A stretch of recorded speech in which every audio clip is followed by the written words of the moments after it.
Bonjour. Bonjour. Vous rencontrez actuellement vos militants. Que leur dites-vous concrètement?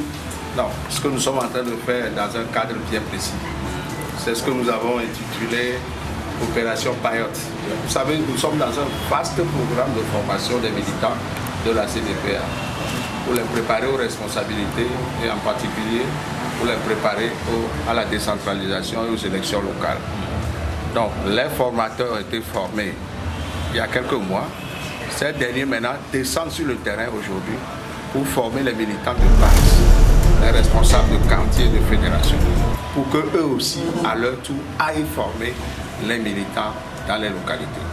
Et donc aujourd'hui, nous sommes dans la fédération que nous appelons Fédération de Bekota et de Foreva, deux fédérations jumelées, pour faire la formation sur les thèmes comme la démocratie, sur la République et ses institutions, le bon citoyen, l'administration et les services publics et la décentralisation.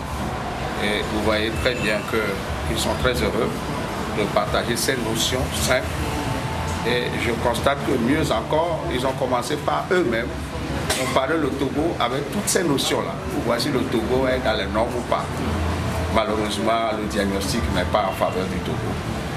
Le Togo, pour le moment, semble pas être un pays véritablement démocratique. Mais qu'est-ce que vous attendez de ces militants? Mais leur rôle est fondamental.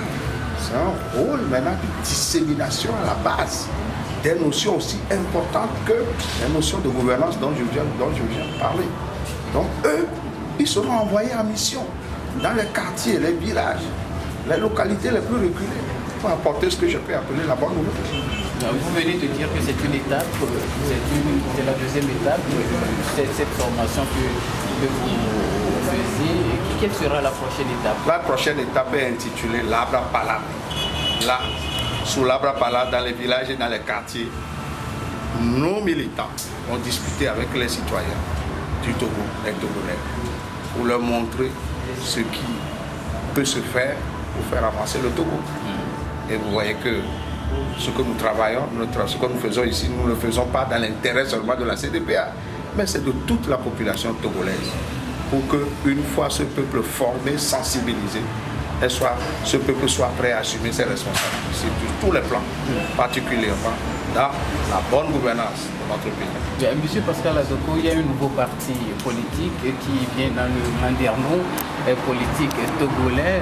Il s'agit de FDR, de monsieur Maître Dodiapévan. Comment vous accueillez ce nouveau parti politique? Bon, il ne m'appartient pas de juger de l'opportunité ou pas de la création d'un parti politique. En son temps, nous avions demandé aux responsables du CAR de faire un effort pour que leur parti n'éclate pas. Maintenant, visiblement, c'est consommé. Et moi, je pense que tout ce que nous pouvons souhaiter aux uns aux autres, c'est le bonheur et que le peuple puisse s'en sortir. Mais vous ne trouvez pas que c'est un parti de trop pour le Togo? Pourquoi? Il ne m'appartient pas de dire qu'un parti est de trop. Nous sommes dans un système pluraliste. Et les gens, librement, peuvent s'associer pour former un parti, pourvu qu'ils aient la même idéologie. Je pense que ceux qui s'associent aujourd'hui, visiblement, ont la même idéologie. Ou une idéologie qui semble visiblement différente de l'idéologie du CAR. On ne peut que leur souhaiter la bienvenue dans l'arène politique togolaise. Ils sont des partenaires, a priori, et nous n'avons pas de préjugés par rapport à qui que ce soit. Monsieur Pascal Azoko, je vous remercie. C'est moi qui vous remercie.